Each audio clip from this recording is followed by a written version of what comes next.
మనలో ఉన్న చేంజ్ ఎప్పుడైతే ఆధ్యాత్మికంగా ఉంటున్నామో మనకి వచ్చే అదే పురోభివృద్ధి ఒక్కసారిగా కలుగుతుందా లేకపోతే నెమ్మదిగా కలుగుతుందా అని నేను అడుగుతూ ఉన్నప్పుడు స్వామి సహజంగా ఏంటంటే ఇలాంటి క్వశ్చన్లు అసలు ఆ స్వామిల దగ్గర అడగద్దని అంటారు. ఇంకా రమణ మహర్షి గారు ఈయనకి ఆన్సర్ చెప్పారు. కానీ సహజంగా ఏమంటారు, ఇవన్నీ అడగద్దంటారు. కేవలం అంటే కేవలంగా మౌనంగా ఉండి నువ్వు అంతర్ముఖమవ్వు అంటారు.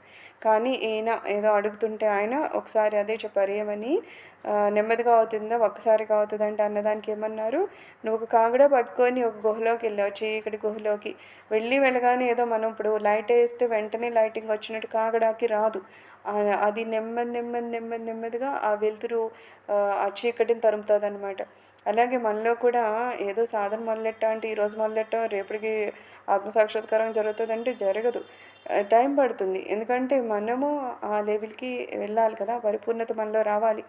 అలాగే మనకు అంత ఆతృత ఉండాలి. పరిపూర్ణత వచ్చి ఆత్మసాక్షాత్కారం ఒక సంవత్సరంలోనో కలిగేవాళ్ళు ఉంటారు. ఈ జన్మలో ఎప్పటికన్నా కలిగేవాళ్ళు ఉంటారు. లేదు ఇంకో 4 జన్మల తర్వాత కలిగేవాళ్ళు ఉంటారు. లేదు ఈ క్షణంలో కలిగేవాళ్ళు ఉంటారు. ఎందుకు అంటే మనకున్న ఆతృత అవ్వచ్చు, లేకపోతే ఈ సాధన ఈ జన్మలోనే ఇంకా ముందు నుంచే చేసిన సాధన అవ్వచ్చు. దాని వెనుక చాలా ఉన్నాయి రీజన్లు. కాబట్టి అదేదో ఇప్పుడే వచ్చేస్తదంటే ఇప్పుడు రాదు. ఎందుకంటే అది మనము ఎలా చేస్తున్నామో, ఎంత సాధన చేస్తున్నామో దాని మీద డిపెండ్ అవుతదనమాట.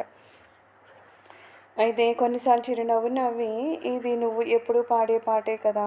ఇందులో క్రొత్త ఏమీ లేదు అనేవారు. ఎందుకంటే తర్వాత ఆయన ఏమని మొరపెట్టుకుంటూ ఉండేవారు, స్వామి నాకు పురోభివృద్ధి కలుగుతుందా లేదా అన్నప్పుడు స్వామి అంటున్నారు, ఇదెప్పుడు నువ్వు ఇదే కదా అంటావు, కొత్త ఏముందిలే అన్నారట. కానీ నీకు దుఃఖం కలిగించే విషయం ఏంటంటే నాకు తెలుసు. నువ్వు నాకు చెప్పాల్సిన అవసరం లేదు. ఏది అవసరమో అది జరిగిపోతుంది అన్నట్లుగా నాకు అనిపించేది. అందుకని ఏమంటున్నారు స్వామి ఎప్పుడేమంటారు, నువ్వేదో జరిగిపోద్ది అనే దానికి భయపడాల్సిన అవసరమో, దుఃఖపడాల్సిన అవసరమో, లేకపోతే ఏదో సుఖం వచ్చేస్తుంది ఏది అయినా మనం ఎక్స్పెక్ట్ చేయాల్సిన అవసరం లేదు. ఎందుకంటే నిజంగా రేపేదో మన చేతికి మంచిగా వస్తుంది అనుకున్న ఈ క్షణంలో ఏదైనా జరిగేది రాకపోవచ్చు. అలాగే రేపేదో కష్టం వస్తుందని నువ్వెంత భయపడినా స్వామివారి అనుగ్రహం వలన అది తొలగిపోవచ్చు. అందుకని ఏంటంటే నీకే జరగాలని ఉందో అది జరుగుతుంది.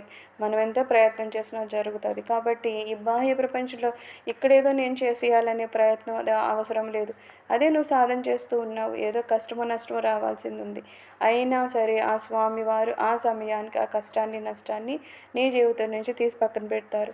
అందుకని ఏమంటున్నారు, నువ్వు విశ్వాసంతో ఉండి సాధన చేసుకుంటూ వెళ్ళిపో. తప్పితే ఇదేదో చేసేయాలి, అదేదో చేయకుండా ఉండాలి, అదేదో జరగకుండా ఉండాలని నువ్వు తాపత్రయపడాల్సిన అవసరం లేదు అని చెప్తున్నారనమాట. సర్వం శ్రీ గురు చరణ అరవింద అర్పణమస్తు.